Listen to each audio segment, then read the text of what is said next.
राधे राधे जय एकवीरा. तर आम्ही वृंदावनमध्ये गोपेश्वर महादेवांच्या दर्शनाला चाललो. तिथे जाताच आम्हाला रस्त्यामध्ये श्री सद्गुरू रितेश्वर महाराजांचे दर्शन झाले, संतांचे दर्शन आले, मस्त वाटलं एकदम.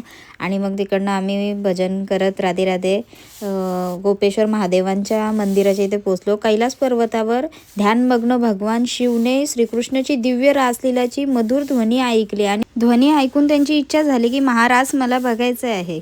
तर ते वृंदावनमध्ये पोहोचले. तर गोपियांनी तिथे त्यांना थांबवले आणि सांगितलं की महाराज फक्त स्त्रिया गोपिया फक्त भाग घेऊ शकतात, पुरुष नाही. भगवान शिवने आपली इच्छा पूर्ण करण्यासाठी माता पार्वतीला प्रार्थना केली. मग पार्वती मातेने त्यांना यमुना नदीच्या जवळ पाठवले आणि यमुनाने त्यांना गोपीचा रूपात शृंगार केला आणि त्यांना वृंदावनची देवीचा आशीर्वाद दिला की गोपी रूप धारण करून शिव रासलीलेमध्ये संबलित झाले. भगवान शिवचा गोपी रूप बघून सगळी मनमोहित झाली. खूप सुंदर रूप होता त्यांचा आणि पूर्ण असं कुठे मंदिर नाही की भगवान शिवचा की ते गोपी रूपात आहे. फक्त वृंदावनमध्ये श्रीकृष्ण आणि राधाराणीने त्यांच्या रूपाची पूजा केली आणि त्यांना गोपेश्वर नाव दिले.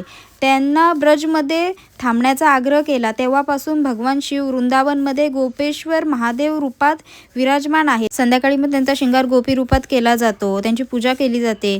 भक्त श्रीकृष्ण भक्तीमध्ये एवढे लीन होतात की त्यावरून कळते की खरी भक्ती ही प्रेम कोणत्याही रूपात बदलते. हा मंदिर दिव्य प्रेमाचा प्रतीक आहे. चला मग राधे राधे.